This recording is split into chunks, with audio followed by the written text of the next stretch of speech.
Selamat pagi, siang, sore, malam teman-teman Agro FM dimanapun kalian berada. Agro FM Gokil. Gokil.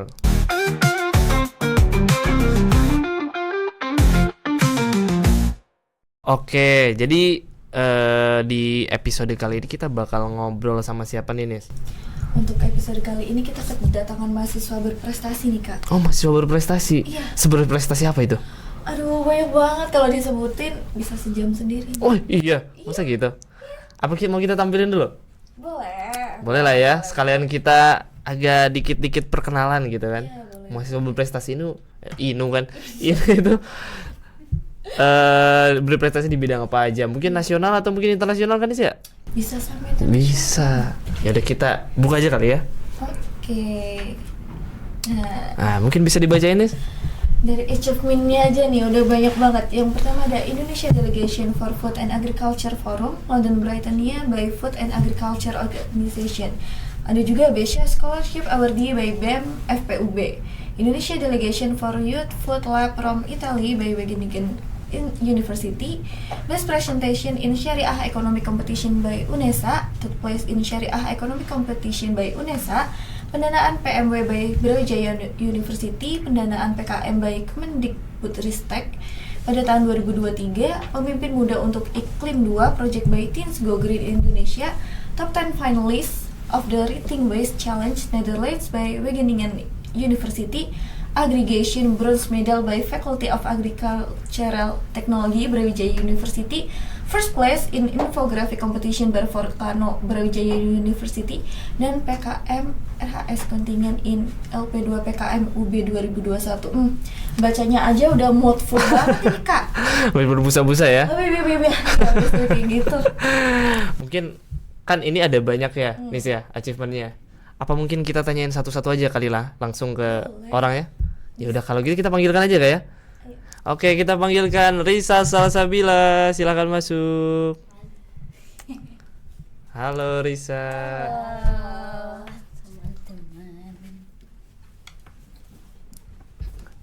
Ya, selamat. Selamat apa nih? Selamat magang. Ya. Banyak banget. Aduh, terima kasih ya. Kan juga keren menjadi host Agro FM. Menjilat dulu ya. Aduh, tidak bermaksud. Oke, mungkin ngapain ini? Perkenalan dulu kali ya? Perkenalan dulu dong. Iya, boleh Siapa perkenalan sih dulu. pemilik dari achievement ini? Aduh, boleh. Perkenalkan, namaku Risa Salsabila, biasa dipanggil Risa. Aku dari Budaya Pertanian angkatan 2021, Agrotek angkatan 2021 dari Lab Fisiologi Tanaman gitu. Kita satu angkatan ternyata nih. Emang? Ini Kita sekelas nih waktu semester. Oh iya. Betul, Pak. Iya kan? Kita bertiga. Hah, emang iya? Oh iya deh. Aduh, gimana toh? Oh iya. Nggak apa-apa, udah full pikirannya. Iya. Jadi gimana Sa? Siap buat ditanya-tanya? Insya Allah siap. ya. Apa nih? Mungkin Nisa dulu pertanyaan pertama kali ya. Langsung aja kali ya. Boleh? Oke, boleh. Kan kita udah lihat nih di CV achievementnya kakak tuh banyak banget dari Risa ini. Terus kayak itu tuh sebanyak itu persiapan yang dilakuin tuh berapa lama dan apa aja gitu loh, Kak? Kalau buat lomba yang tingkat internasional itu kan sebelum kita dinyatakan lolos finalis itu kan kita ada beberapa tahap. Kayak pertama itu pas pendaftaran, tergantung jenis lombanya sih sebelumnya itu. Kalau yang dari delegation for youth food lab itu kita kan programnya kayak inkubasi ide gitu kan. Jadi kita pertama itu setor ide, terus setor konsep note. Jadi ide kita itu kayak gimana, implementasinya nanti gimana. Pokoknya serinci mungkin sampai dari circular ekonominya itu kayak gimana. Terus nanti setelah kita lolos abis nyetor itu nanti kita ada berapa finalis yang lolos. Nah setelah kita lolos itu kita ada program mentoring sama mentornya. Jadi nanti kita buat pertama itu nanti diadakan Zoom dulu. Nanti dijelaskan Youth Food Lab itu apa, terus kemudian dia itu rangkaiannya apa aja, sampai nanti kita dinyatakan lolos buat ke Roma atau Italia gitu. Nanti programnya itu berjalan sekitar kurang lebih 1-2 bulan. Jadi mentoringnya tuh selama itu.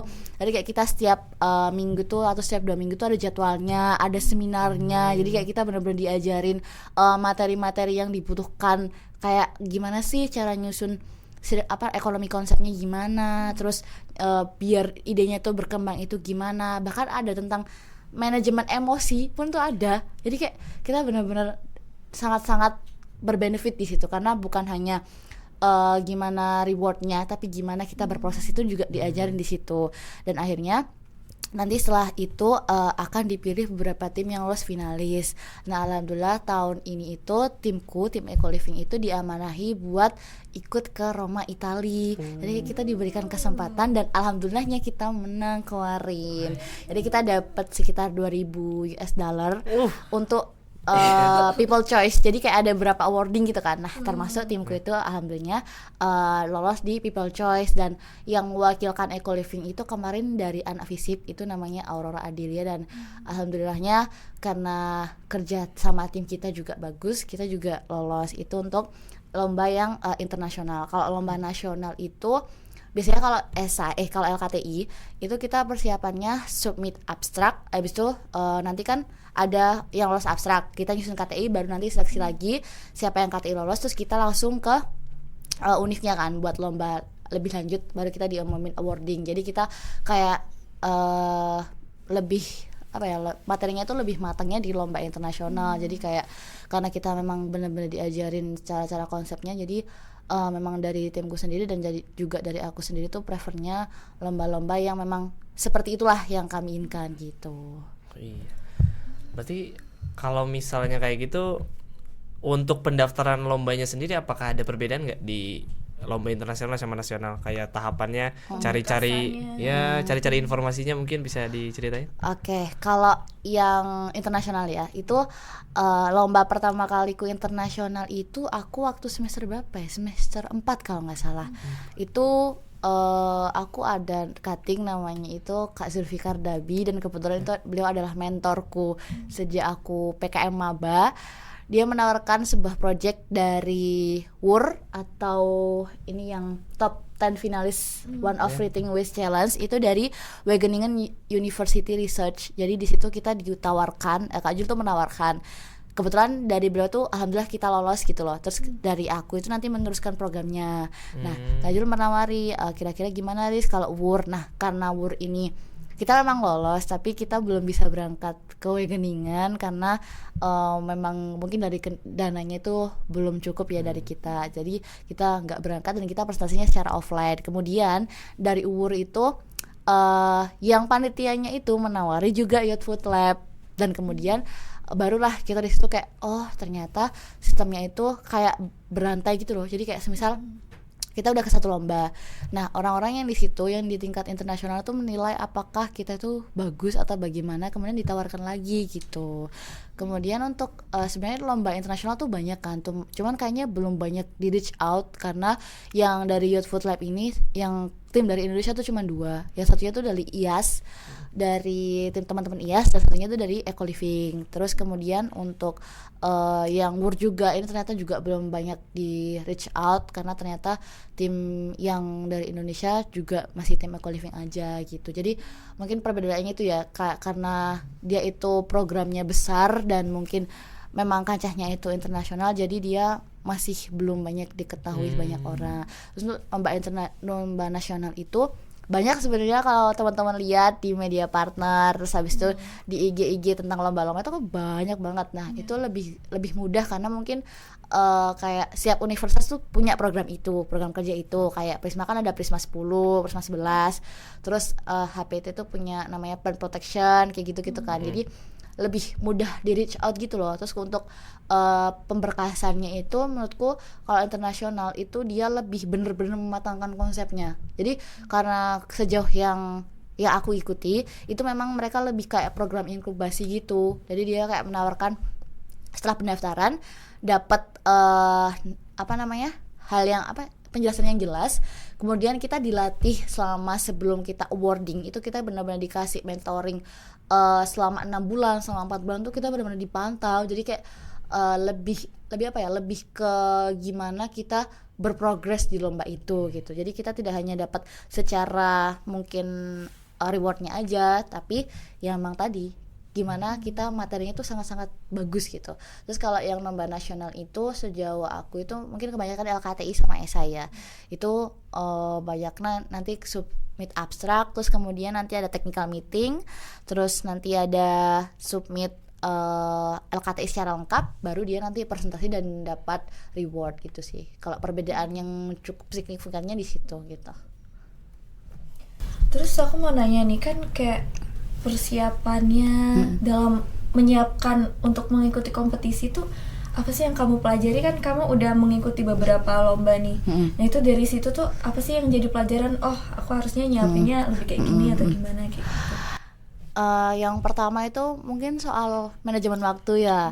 Karena dulu kita di semester 4, 5, 6 itu bener-bener banyak banget matkul yang harus kita handle, dan juga mungkin ada organisasi juga yang harus kita handle. Jadinya kayak sering kelabakan gitu, karena dari lomba-lomba yang beberapa itu memang ada dia kayak tadi yang mentoring kayak gitu-gitu, tapi karena itu tidak terjadwal akhirnya jadi berantakan kayak gitu. Terus yang kedua itu soal dana, karena kalau kita keluar negeri itu kan kita nggak ya bisa sih pakai dana sendiri, tapi kan agak sangat memberatkan kalau bagi aku sendiri ya. Jadi harus mempersiapkan sponsorship dari jauh-jauh hari, minimal itu 2 bulan kita harus udah apply sponsorship kemana-mana, ke Pertamina dan ke kawan-kawannya, supaya ketika nanti kita mau berangkat atau 1 bulan sebelum berangkat itu visa kita udah siap, dan berkas-berkas kita yang lain tuh juga udah siap.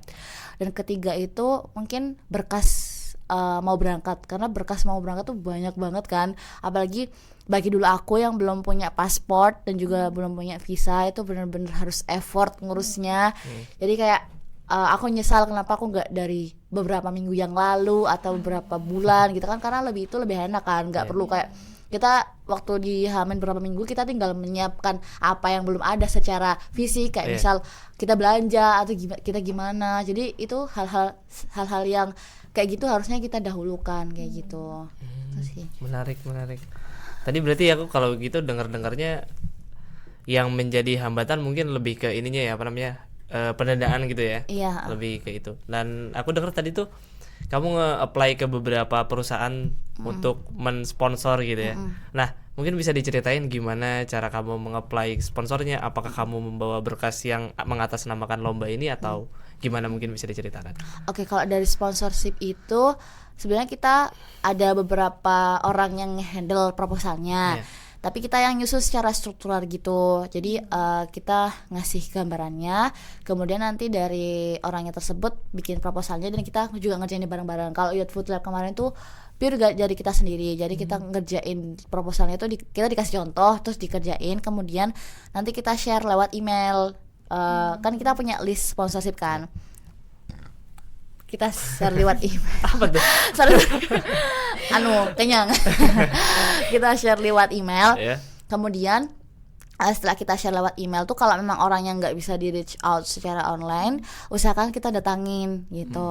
Terus kemudian untuk apa tadi, maaf lupa. Iya, bener. Iya, terus berarti kalau kayak gitu sejauh ini nggak terlalu apa ya, maksudnya perusahaan-perusahaan tuh memberikan fasilitas kayak gitu tuh mereka welcome atau gimana, apa sulit?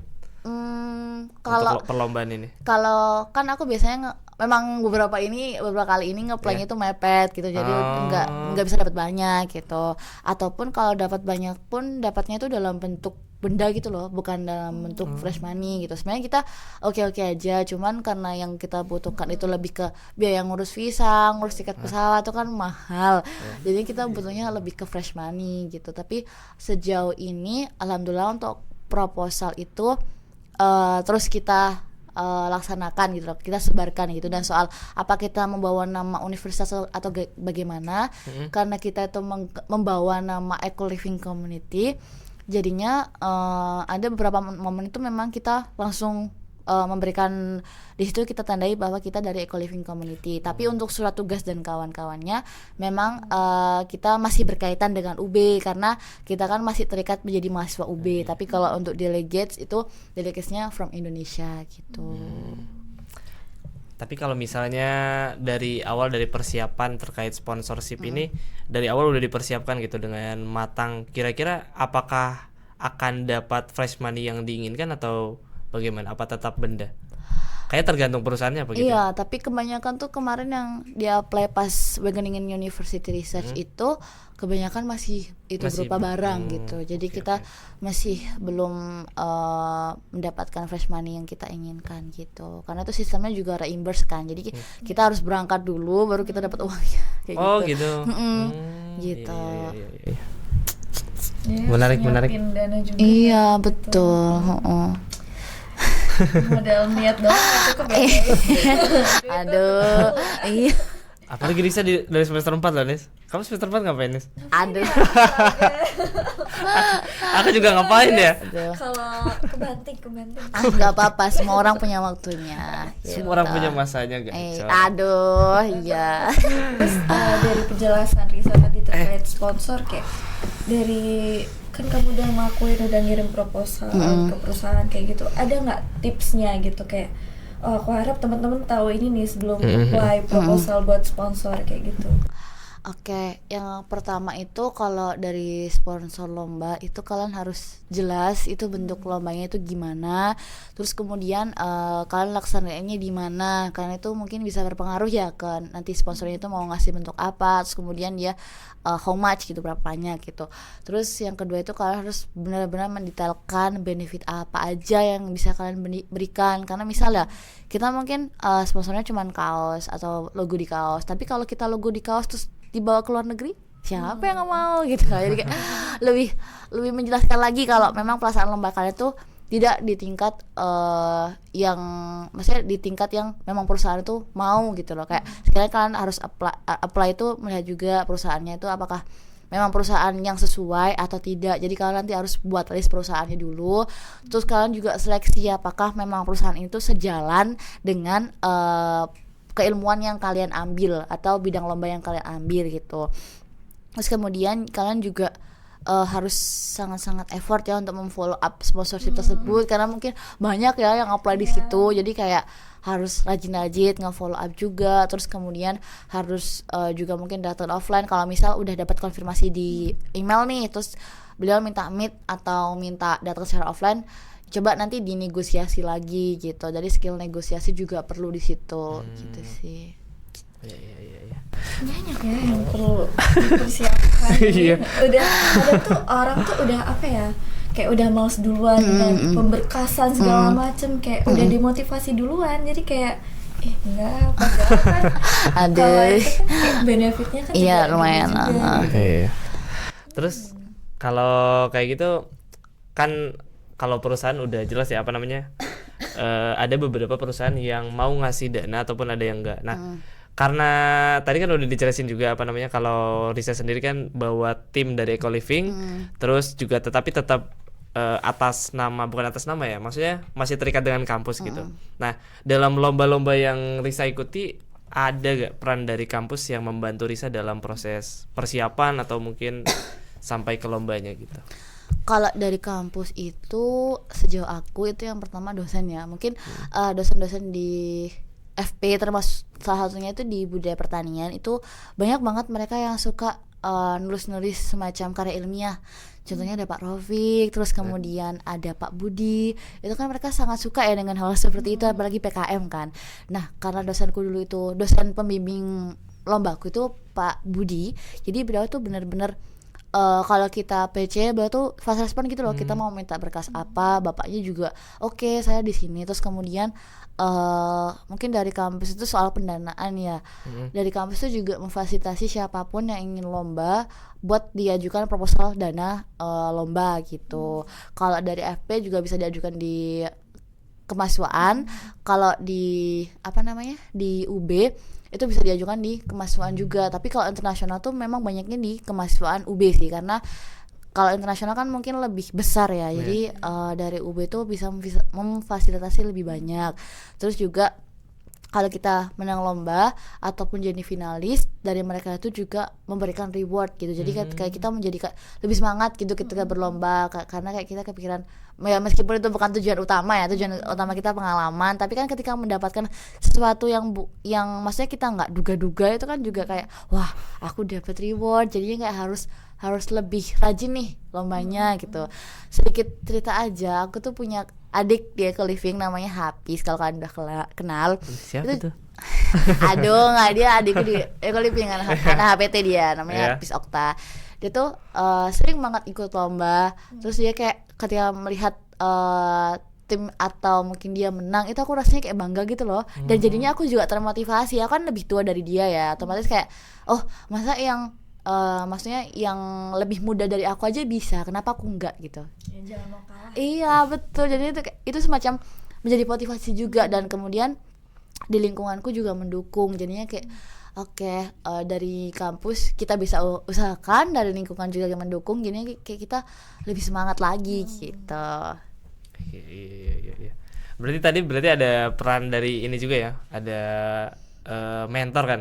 Beberapa kali itu disebut mentor. Nah, dari kamu sendiri itu apakah peran dari mentor itu sebesar itu selama kamu proses persiapan dan juga sampai lomba nanti, itu seberapa besar menurut kamu?